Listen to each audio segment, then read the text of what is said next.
Marvel Rivals launched last week, and if you thought Overwatch needed more adamantium, mutants, wizards, and friendly neighborhood squirrel girls, then it might be right up your alley.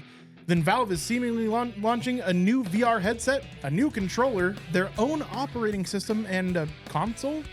Then Love, Death, and Robots gets an extra life as we discuss Secret Level, Amazon's new take on the short film genre, featuring video games and tabletop. It's got a snail. While my name might be Nick, Andy's new name is Clay Fishroyd. Hi, I'm Josh, and remember, 369, damn girl fine. And I'm Clay Fishroyd. This is Video Game Tango.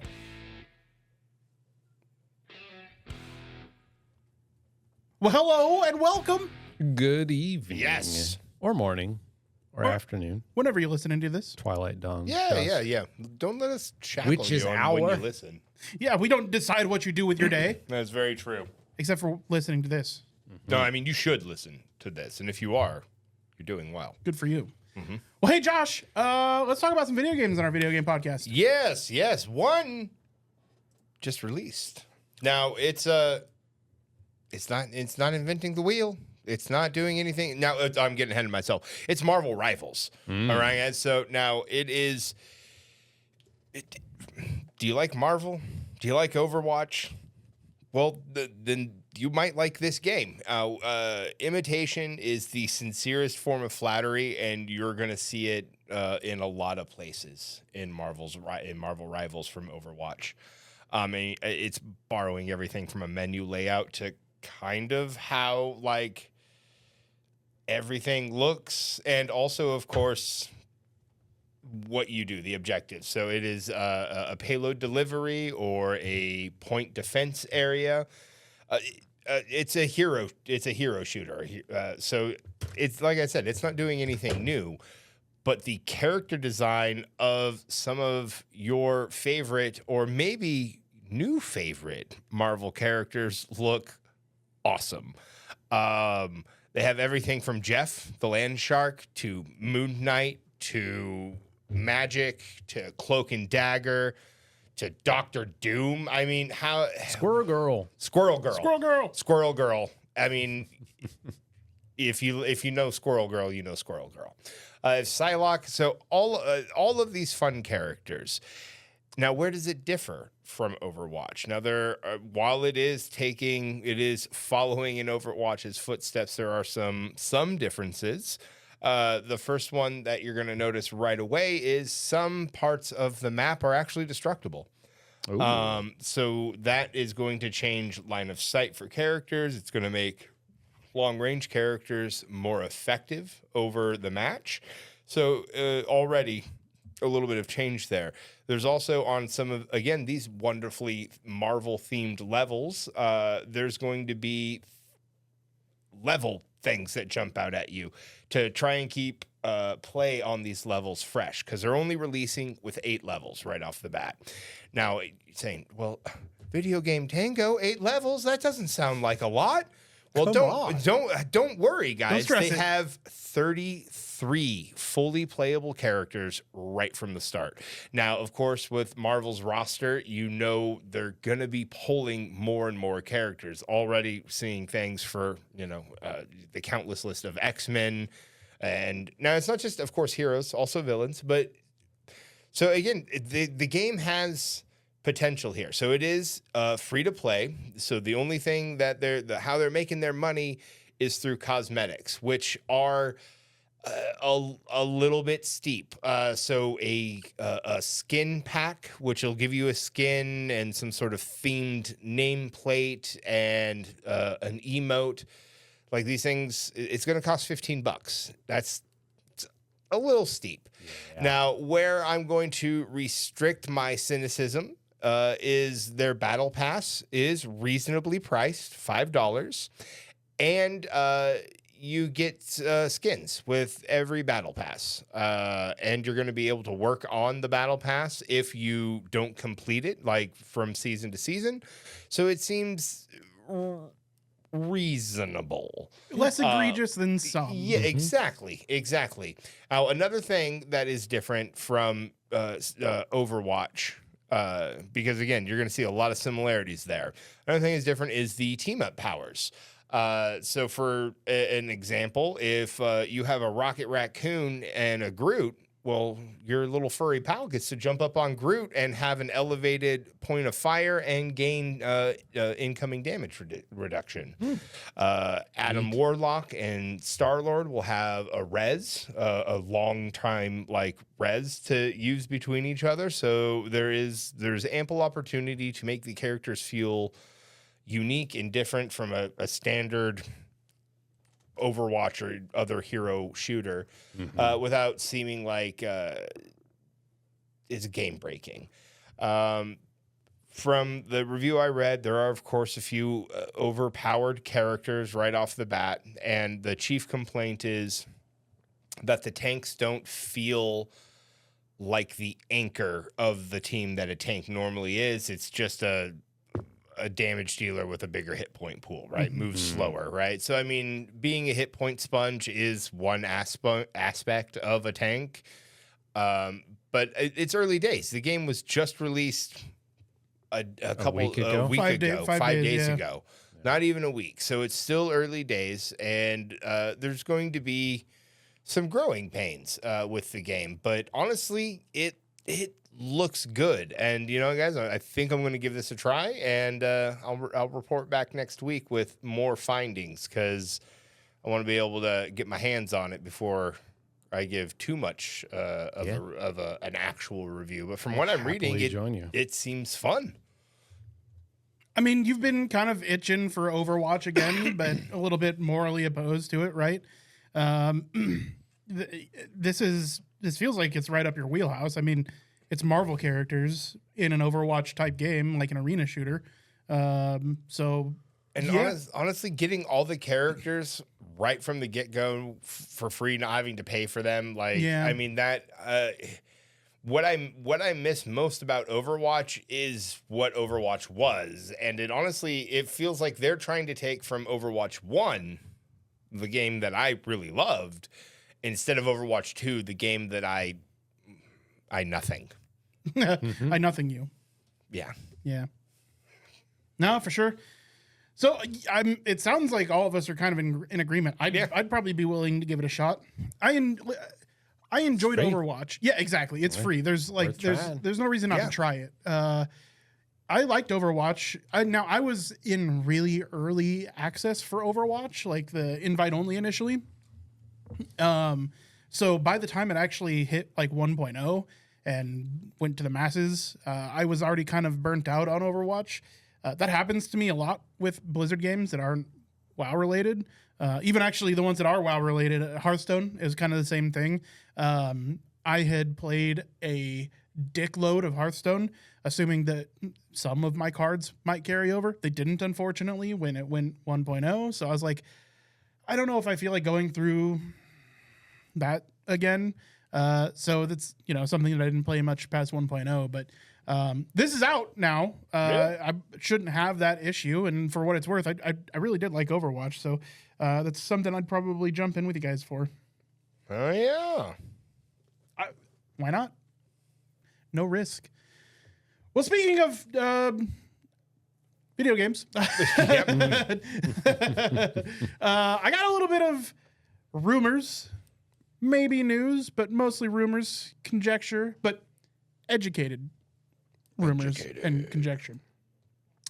So there's a few things. Between a few of the known data miners and a few other publications like SteamDB, some serious data mining has been done from Valve. This includes a controller, new VR, and their controllers, and some other stuff coming down the road potentially. Now, this is all hot on the heels of we already have Valve hardware, between the Index, between the Steam Link and the old Steam machines, and now, of course, the Steam Deck. Valve has put out a pretty decent amount of hardware at this time, and it seems like they are continuing that trend of getting into the hardware industry to better make sales on Steam. I mean, Steam is obviously the bread and butter, right? Mm-hmm. they make 30% of every game that's sold on Steam. That's a massive amount of money. And having just broke the concurrent player record on Steam again this year. This is actually the third time this year that they broke the concurrent record. At the beginning of the year, it was like under 30 million. Then January hit and 33.5 million. Then August, 33.6 million. So, then with the release of Black Myth Wukong, 37 million. And then, it kind of keeps going with Marvel Rivals. And we've got, what's the other big, Path of Exile 2? 39.2 million users last week. Big jump from 33. For real. Yeah, another 6.2 million users in 1 year. And just seeing that record being 17% increase or something like that. Yeah, it's massive. That's a tenth of America, Think about that. Like, that is the entire state of New York. Yeah. Playing something at, that's fucking crazy. It may even be more than that. That's an immense amount of people. Obviously serves a huge player base. And of course they said PC gaming was dying. Well, been saying that for I know 500 years. Since like 1999. But of course it just keeps growing. Gaming as a segment as a whole continues to grow. And we keep seeing like additional hardware segments even. We've talked at length about the Steam Deck and its competitors that have come out since, and that entire handheld ecosystem. Where I'm going with that is that, for me, that shows a lot of proof of concept that standalone devices to access your PC games on the go or away from the desktop is something that people seemingly want. The Steam Link, for all of its faults, sold like gangbusters. I mean, nobody plays their Steam Link anymore because you were having to stream your games from your PC. Your PC still had to be on. The only difference is that now you got to play it on your TV out in the living room. That appealed to some, but not to many. There was the Index. It was really, really good hardware. Now that's their VR headset from a few years ago. Really, really good hardware, but prohibitively expensive, especially compared to the VR headsets that we have now. For like $300, you can pick up the MetaQuest, and I'm not suggesting you do. Fuck Facebook, but for like $300, you can pick up the MetaQuest 3 or whatever they're on now, and start enjoying VR. But Valve seems like they're getting back into the VR thing a little bit. We actually have some renders of some leaked details detailing the construction and design of their new controllers from Project Deckard and Roy. Those are Deckard and Roy, the antagonist and protagonist of Blade Runner. Some mock-ups based on some of the details. Now, I'm showing this on screen. The one you see leftmost, that's the current design for the Index. It looks like the ones on the right are potential designs for Project Roy. We haven't seen anything from the headset, but we actually do know that the headset is coming out with some peripherals in the near future. That has been announced. Valve's been pretty open about what to expect as far as goes the VR. So they haven't scrapped VR as much as that hasn't been like the huge segment a lot of people thought it was going to be. It's still a growing segment, especially for Steam. VR games continue to come out. The majority of them still continue to come out on the PC. PSVR 2 is doing relatively successfully. So VR it seems here to stay, even though it's kind of niche, seems here to stay. And the more people buy into it, the less expensive it's going to be at some point. So hopefully the threshold to get in there comes down. On top of getting that, they also data mined the patents and the design for a new controller. I'll show that on screen now. So we had the Steam controller a while back. They stopped selling that not long ago. Ergonomically speaking, the people that got their hands on it really liked it for the most part. The mock-up of the original one and what it looks like does not look like a comfortable thing to hold in the hand, but people that actually used it seem to love it, especially for use in Steam games. Because it solves a couple problems that you have with converting PC to handheld, like console style controllers, in that it comes with D-pads. So even if you need use of a cursor in a game, you can use a cursor in the game with the Steam controller. This one seems like it's going to continue that, being that it gives you 2 D-pads right under the analog sticks. You also have, or sorry, not D-pads, but touchpads rather. There is a D-pad on there. There's also 2 analog sticks. There's an A, B, X, Y button, a couple menu buttons, and then dual triggers on either side. And there is supposed to be, this render doesn't show it, but there is supposed to be paddles under the hand portion of it. So I promise this is going somewhere. So it's been mentioned previously that we continue to get new hardware, especially with the PlayStation 5 Pro recently coming out. It's $700 minimum, $900 and something if you want the best edition of the PS5 Pro. Being that we have such a huge, segmented industry right now, I think, and there is quite a bit behind this, that we're going to start seeing a Valve-made console. Why do I say that? So, one, we know that Valve has been working on SteamOS 3 for quite some time, and they've stated that they would be putting that out to the public so that you would be able to install that on your desktop. Now, something has been clarified since, and that comes from Lawrence Yang, who is a lead designer at Valve. I'll have links to his LinkedIn and to his Steam profile page in the doc, as well as all of the evidence that I've got here, so you can take a look for yourself. But what he had to say is pretty interesting. So he is the one that confirmed that they're working on SteamOS 3, and as one of the lead designers, he's working on UX for the most part when it comes to Steam. Okay. He is really one of the people that is most responsible for big picture mode being part of Steam Deck, and being tightly integrated into that environment. So PC Gamer asked him the question, so when are we going to get SteamOS 3.x outside the Steam Deck? Lawrence Yang says, oh man, it's very high on our list. It's on our list and we're working on it, but a lot of the same people that would make the general install of SteamOS available are the same people that are making Galileo, which is the Steam Deck OLED, work. We're hoping soon, though. It is very high on our list, and we want to make SteamOS more widely available. We'll probably start with making it more available to other handhelds with a similar gamepad-style controller, and then further beyond that to more arbitrary devices. I think the biggest thing is just, driver support and making sure that it can work on whatever PC it happens to land on, because right now it's very, very tuned for Steam Deck. So to break that down, he's saying that right now it is essentially only on Steam Deck, but they do plan on putting it on other handhelds. So there's a market for that. Most of the other handhelds, and by most, I mean all of them, are actually running Windows currently. So the ROG Ally, the Lenovo Legion Go, the MSI, whatever it's called, the Tooth or whatever the fuck that thing's called. It's something dumb. They're all running Windows 11.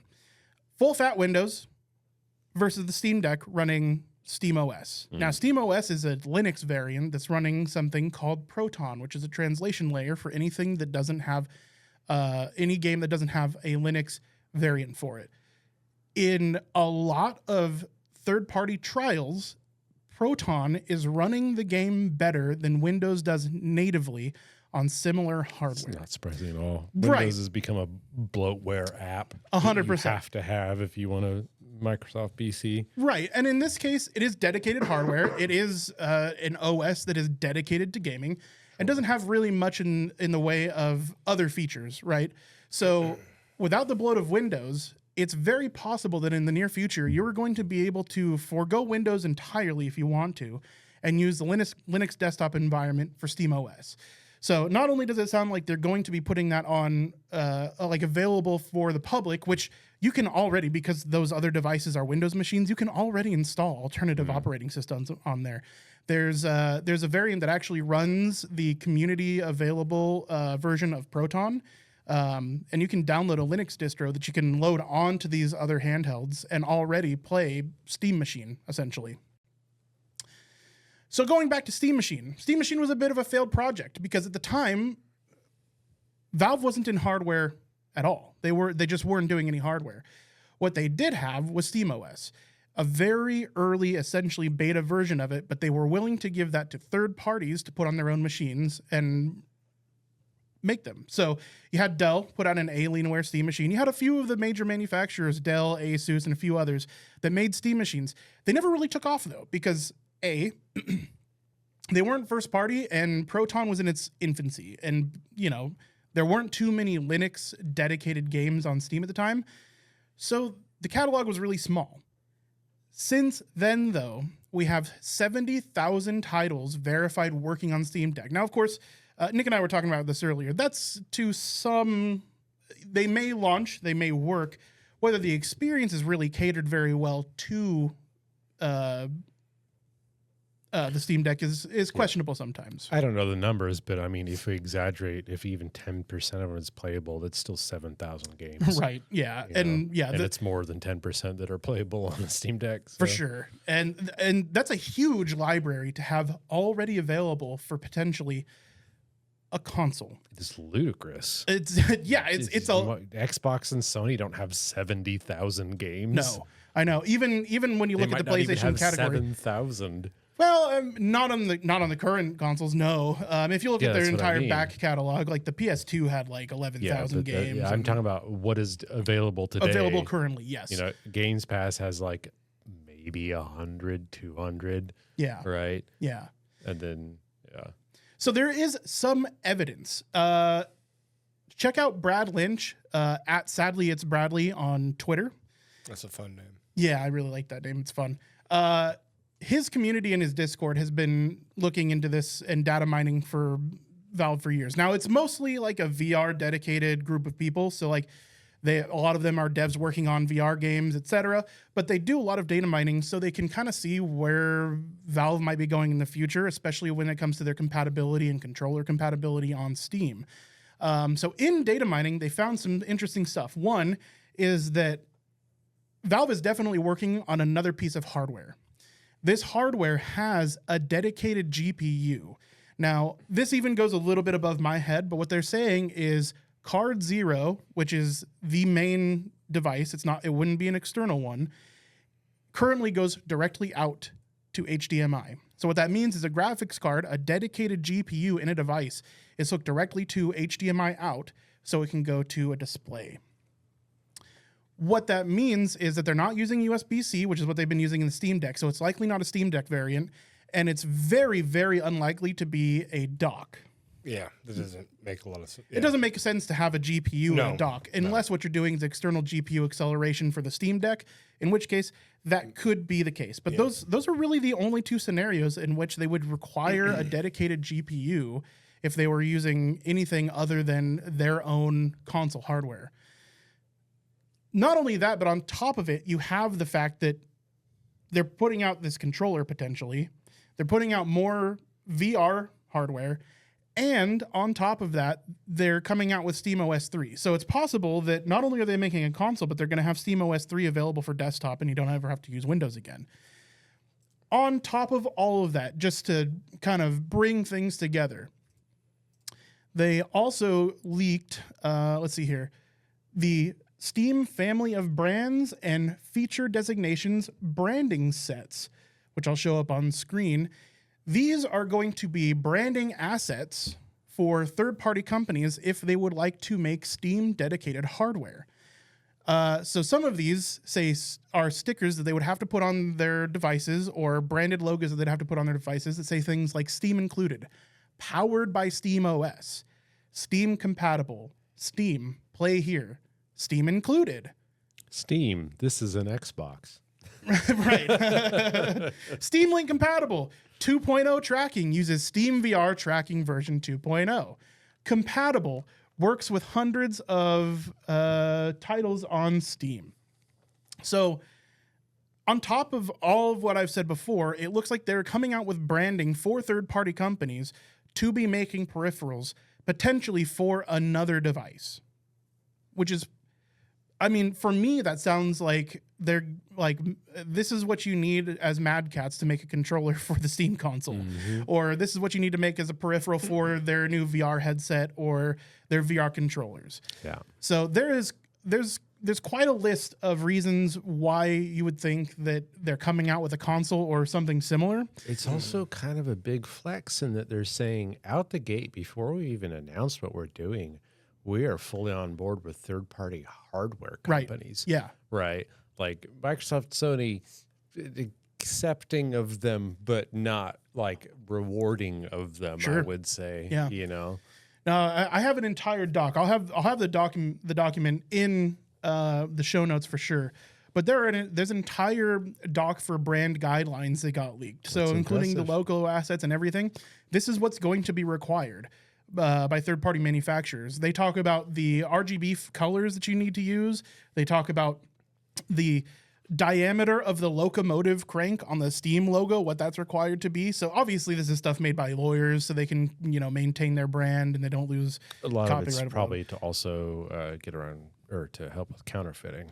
100%. If that shit doesn't match up. then- Yeah. But they even give you dimensions that this has to be on certain packaging and that kind of stuff. So like this is like really serious. Steam is going full steam ahead with third-party branding and what's going to be required to be on stuff that's compatible with theirs, right? Yeah. So it adds a lot of credence to it. So with all of those factors in that ecosystem, I'm looking at this and I'm thinking, okay, with the massive success that breeded competitors the Steam Deck is, with how efficient the Proton translation layer has been in running these games as opposed to Windows where it's supposed to run natively, and with 70,000 playable titles on hardware that has already been with an ecosystem that Valve has been working on clearly for quite some time, it all lends credence to the fact that you are likely going to be able to install this on your PC as your main OS. There is also likely going to be hardware be dedicated. I know, If I right? could have an easy option that wasn't Windows. Yeah. And Oh my dedicated God. hardware. On top of that, like they had to pull a license from Google, and the license is viewable. I'll have a link to that as well, to have compatibility for Chrome. So they plan on introducing a browser, which they already have on the Steam Deck. You can already download Chrome on the Steam Deck on Steam OS. But for other hardware to utilize it, they had to ask for another license. So they're at least making another piece of hardware that has the ability to use the Chrome browser. Substantiating claims further and further. So this is looking like a true reality. Not only that, but like early on, Valve was a completely different thing. They were not a hardware company, but they are quickly becoming a hardware company. Yeah. They have first-party support from AMD. AMD is making as many chips for Valve right now, well, nearly as many as they are for PlayStation and Xbox. It's crazy. I mean, the fact is, like they can now afford to buy these CPUs, GPUs in bulk, because they intend on putting them into hardware. They intend on implementing them in hardware. Yeah. And they just have the ecosystem for it with all the back catalog that you could potentially play on there. They can easily subsidize the cost of hardware. It's what they've been doing with the Steam Deck for the first year or two that it was out, and now they're making money on the hardware. It's the same thing. I mean, it's literally the same thing that the other console manufacturers do. Is they usually sell their hardware at a loss for a couple years. Yeah. That's why they've been so intensely buying people up so they can become the main publisher for their hardware, is so they can make money on their software to back up the lack of income from hardware And it's sales. going to be like literally pre-lubed for Steam because they already have Steam set up for all that. Right. And Xbox, for what it's worth, has been trying to do this with other platforms, but you still have people that are resistant, like Sony. You still don't have Steam on the Xbox, and there's seemingly no reason to do that because they already have an AMD CPU in there that's so akin to what's on the Steam Deck that, like, there's no reason that you couldn't have Steam on your Xbox right now. There's no reason that you couldn't have Steam on your PlayStation, but they don't want to because they would be cannibalizing their own sales potentially. Yeah. So what's Valve to do, right?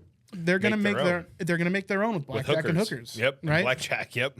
So I'm super excited. I mean, obviously, I'm not gonna hold my breath in hoping that this happens, but it seems pretty fucking legit that it might soon be a reality. At least they're looking into it. Well, I mean, honestly, with like you said, for the new PS5 Pro is anywhere from $700 to $900. Right.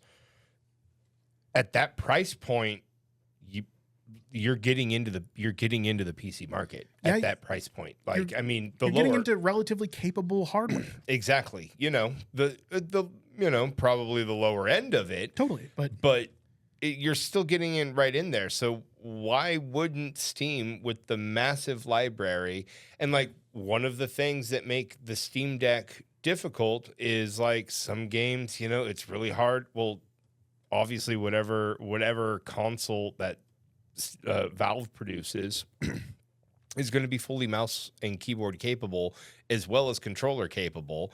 You're going to seamlessly be able to put this in on your TV when you want to play a fucking party game, and then put it on your personal monitor when you want it on your desk. It's like it honestly it kind of makes, to me, perfect sense to be a competitor in this market right now, based on like you already have the PC market. Why, like, if they don't want to put you on the consoles, then fine, do it themselves. Why not? Yeah.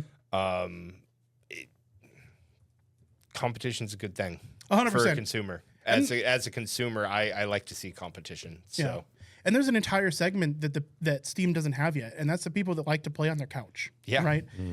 It opens them up to more software sales. It's already been shown that people that own the Steam Deck buy like 2.5 times more games than anybody else that uses Steam.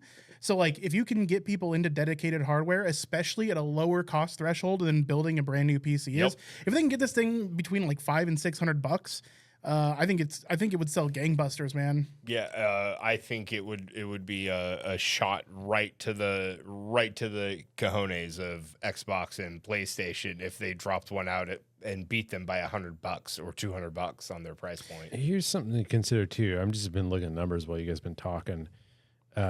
It wasn't that long ago that it started to be the case that unless you add Nintendo, Microsoft, and Sony together, the PC share of market revenue is skyrocketing. Yeah. It's gone up 9% year over year for the last 2 years, whereas some of the other Nintendo, Sony, and whatnot definitely haven't. Even mobile gaming went down this year, which is excellent to hear. But yeah, I think Nintendo was something like $10-20 billion, and PC market share this year is like over 100. You know, it's only kind of a matter of time before the general public becomes aware of PC gaming, and shit like this is going to help. Yeah. You know? I mean, we've been talking about like how little difference there is between PC gaming and console gaming now at this point. Like people used to say, "Oh, I just put my game in and I get to play it." That hasn't been true for years now. Yep. The expectation is you download it and now you have to wait the 2 hours to install it, and then the updates, right, and then error 24/710 that you have to Google. Yeah. And honestly, even if you buy a fucking CD, you have to wait for that fucking bitch to install on your fucking shit. No, you still have to wait for it to download because all that is verification of ownership now. Yep. Most of the time, there's almost no data on that disc. Exactly. Not only that, but the installer is completely different because there's almost always going to be a first day patch. So even if that does come with some of the data preloaded, you still have to install it. And if it's older data, then they just download it. Quick heads up for the parents. If you're buying your kids games or consoles for Christmas, preset that shit up and get all their games updated and set up. So when they go to crack open their game Christmas morning, they don't have to wait 5 hours to play it. Yeah, no, I remember when I got my Xbox One, I bought it with Halo 5 and Gears 4, I think. No, yeah, something like that. And I didn't get to play it the same night that I bought it. Yeah. It's the worst feeling ever. Literally went to Best Buy on Black Friday, picked up my Xbox, got it home. It's like, 4:00 in the afternoon, get it set up, and I didn't have time to play it before I had to go to bed for work the next day. It's a whole thing.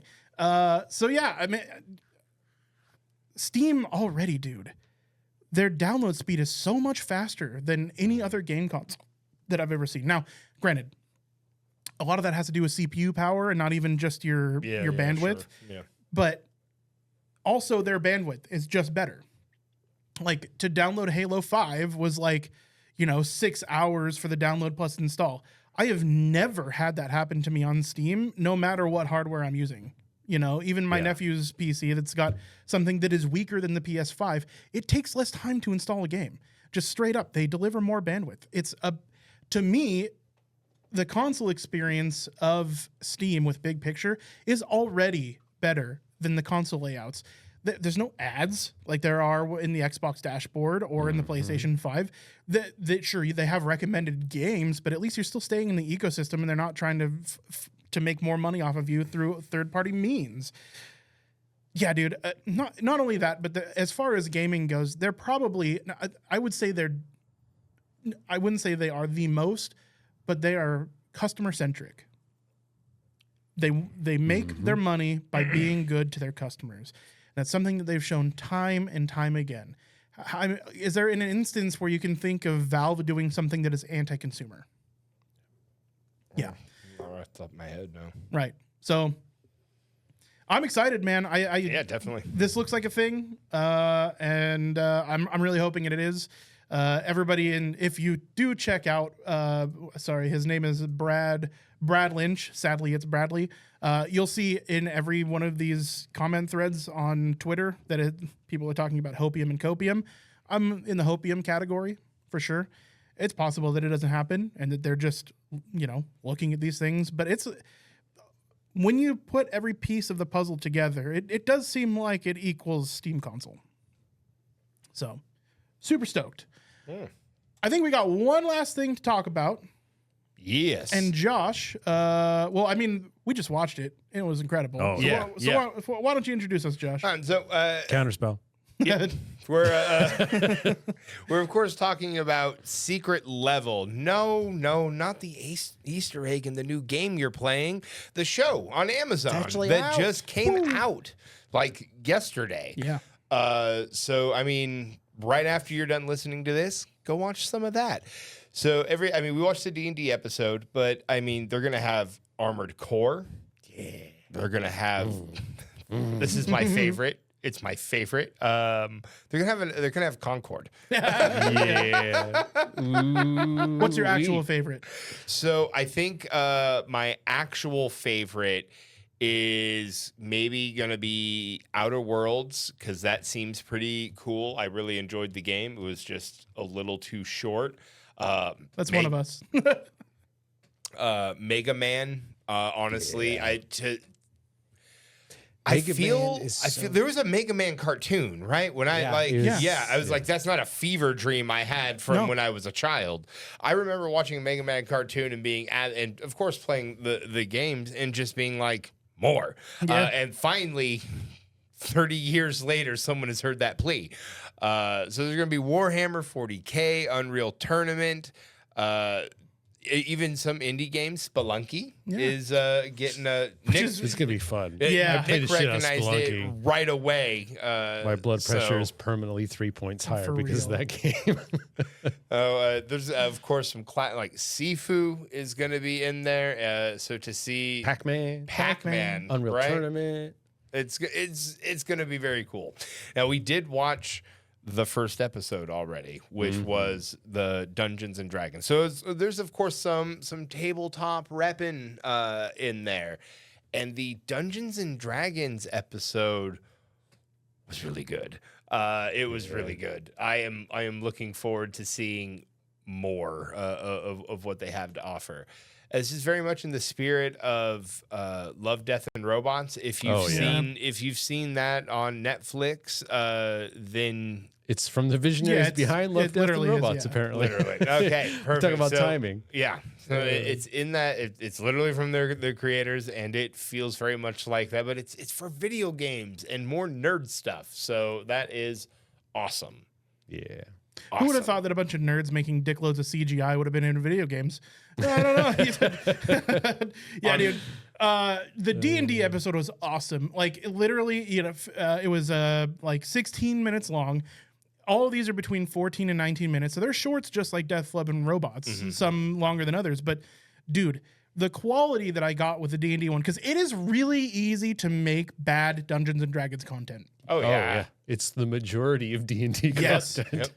Dude, it was really good. And so, like, so much fan service without being in your face. Like it's the kind of thing where if you know, you know.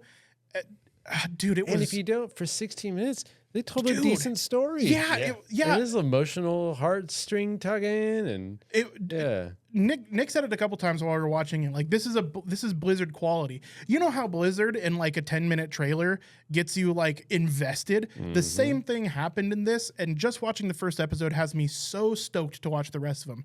So there's 8 episodes out this week on, I believe it's the 17th. The last 7 episodes will be coming out.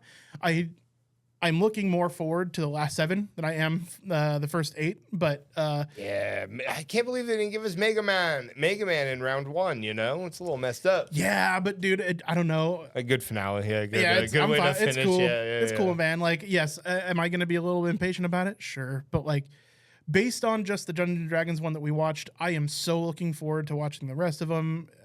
The quality that it came with was just sublime, man. And right now, for anybody watching right now, all of us took a minute to just gaze at the video that we're showing. We're showing the official trailer that launched just a few weeks ago for it, and boy, the Blue Bomber, man, oh man, Blue Bomber. I can't fucking wait, dude. So yeah.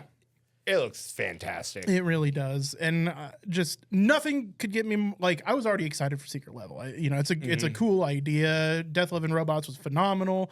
Like all of them, some better than others for sure. But they were all made by different teams, and this one seems like it might be the same thing. And that's another cool thing is the showcasing of all the different styles of animation, because it's not just going to be the same animation style right through. So like love Death and Robots. Really think that's cool. So yeah, awesome. Yeah, man. Can't wait. Well, I think that's probably going to be it for us tonight, guys. Does anybody have anything else they want to share before we go? Nope. Okay. All right, guys. Well, thank you so much for being here. Appreciate y'all. And we will see you. I do believe we're going to be doing the Game Awards tomorrow night. If you're listening to this in the VOD or in the audio only, I'm sorry you missed it. But tomorrow, Thursday, we're going to be watching the Game Awards live at 4:30 Pacific time. We'll probably go live a little bit before then, probably like 4 o'clock or so we can have a pre-show. I can swing that. All right, and then we can do a post-show afterward if we've got time. So we're going to be doing that. If it turns out to be great, then I'll throw up the VOD. We are official partners for the Game Awards. We can restream and got all the assets and all that stuff. So we've got permission to put it up on YouTube after the fact. So so if it's better than last year's, you can probably watch it on YouTube. I think someone's going to die this year. From fun.